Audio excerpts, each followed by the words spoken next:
আমাদের প্রথম কেন্দ্রীয় সভাপতি শহীদ মীর কাসেম আলী ভাইকে, বাংলাদেশের এই রত্নকে তারা ফাঁসি দিয়ে বিচারিক হত্যাকাণ্ড ঘটিয়েছে।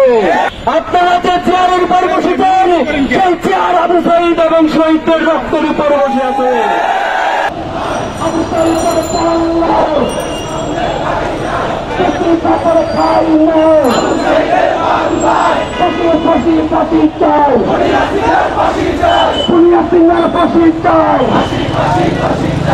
সংগ্রামী উপস্থিতি, আজকে যে জায়গায় আমরা দাঁড়িয়ে আছি 2006 সালের 28 অক্টোবরে লগি বৈঠক তাণ্ডবের মধ্য দিয়ে সারা পৃথিবীবাসীকে দেখিয়ে দেখিয়ে মানুষ হত্যা করে খুনি হাসিনা বাংলাদেশের প্রতিবাদের সূর্যপাত ঘটিয়েছিল। সেই দলের অব্যাহত রেখে বিয়ার হত্যাকাণ্ড, সপ্তাহে আলম আমাদের উপর হত্যাকাণ্ড, জামাত নেতৃবৃন্দের হত্যাকাণ্ড, সকল দেশপ্রেমিক হত্যাকাণ্ডের মধ্য দিয়ে খুনি হাসিনা তার প্রতিবাদকে কায়েম রেখেছিল। একজন ব্যক্তি এবং একজন পরিবারের কাছে সারা বাংলাদেশের মানুষকে চিহ্নিত করে রেখেছিল।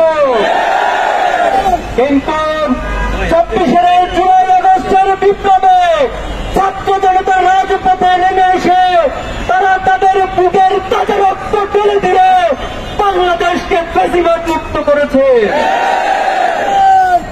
আমরা ফেরাউন দেখিনি, ফেরাউনের গল্প শুনেছি। আমরা নমরুদ দেখিনি, নমরুদের গল্প শুনেছি। আমরা হিটলার দেখিনি, হিটলারের ইতিহাস পড়েছি।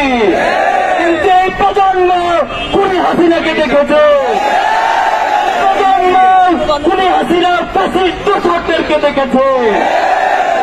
আমরা দেখেছি এই গণহত্যার পর হাসিনা এবং তার দোষরদের ন্যূনতম কোন অনুশোচনা বোধ দেখায়নি, বরং তারা অহংকার এবং উদ্ধত্তপূর্ণ আচরণ করে যাচ্ছে।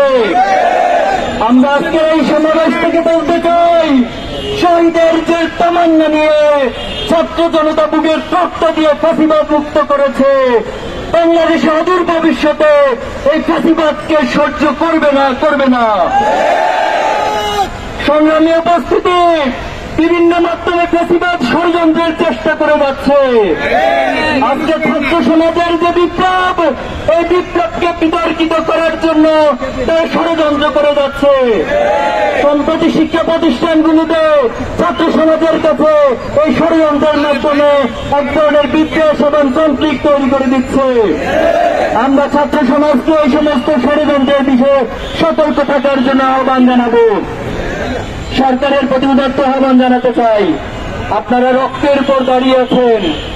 আপনারা যে চেয়ারের উপর বসেছেন, সেই চেয়ার আবু সাঈদ এবং শহীদদের রক্তের উপর বসে আছে।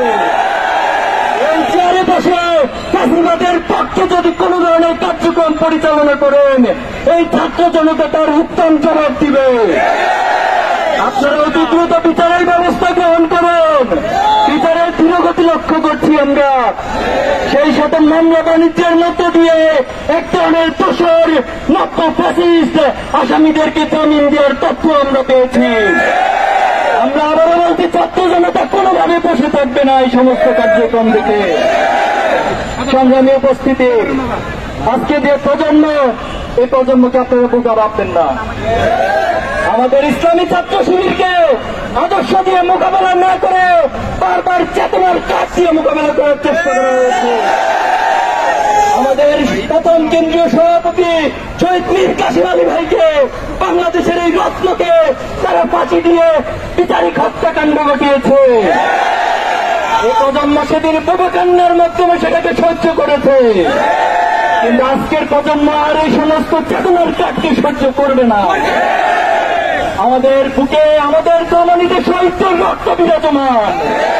আমরা শহীদ আবু সাঈদকে নিজেদের মধ্যে অন করে, আমরা সকল শহীদদেরকে নিজেদের মধ্যে অনুভব করে, এই শহীদের রক্তের অনুভবকারী যে প্রজন্ম, তাদের সাথে গাদ্দারি করতে কখনো কেউ সাহস করবেন না। সম্প্রতি গতকাল একটি হত্যাকাণ্ড ঘটেছে, খুবই দুঃখজনক বাংলাদেশের জন্য। এই ফ্যাসিবাদের পতনের পর এই হত্যাকাণ্ড প্রমাণ করে ফ্যাসিবাদ আবার মাথা করে নিয়ে যাওয়ার চেষ্টা করছে। সংগ্রামী ছাত্র জনতা, আমরা আগামীর বাংলাদেশকে গড়তে চাই। আমরা এই বাংলাদেশকে একটি সমৃদ্ধ বাংলাদেশ হিসেবে গড়তে চাই। এই প্রজন্ম তার সততা দক্ষতা চাষ করার মধ্য দিয়ে বাংলাদেশকে গড়তে চায়। আমরা ইব্রাহিমের উত্তরস্বরী, আমরা ইসমাইলের উত্তরস্বরী, আমরা শাহজালাল শাহপরানের উত্তরস্বরী, আমরা সালাউদ্দিন আইয়ুবীর উত্তরস্বরী, আমরা শহীদ সাব্বির আইয়ুব থেকে শুরু করে শেষ পর্যন্ত শহীদ আব্দুল্লাহ পর্যন্ত সকল শহীদের উত্তরস্বরী। এজন্য আমরা বলতে চাই, আগামী দিনে যে বাংলাদেশে যারা নেতৃত্ব দিবেন, বাংলাদেশকে যারা পরিচালনা করবেন, আগামী দিনের বাংলাদেশ হবে সততার বাংলাদেশ, আগামী দিনের বাংলাদেশ হবে দক্ষতার বাংলাদেশ, আগামী দিনের বাংলাদেশ হবে শহীদ প্রজন্মের বাংলাদেশ, আগামী দিনের বাংলাদেশ হবে দেশপ্রেমিকদের বাংলাদেশ।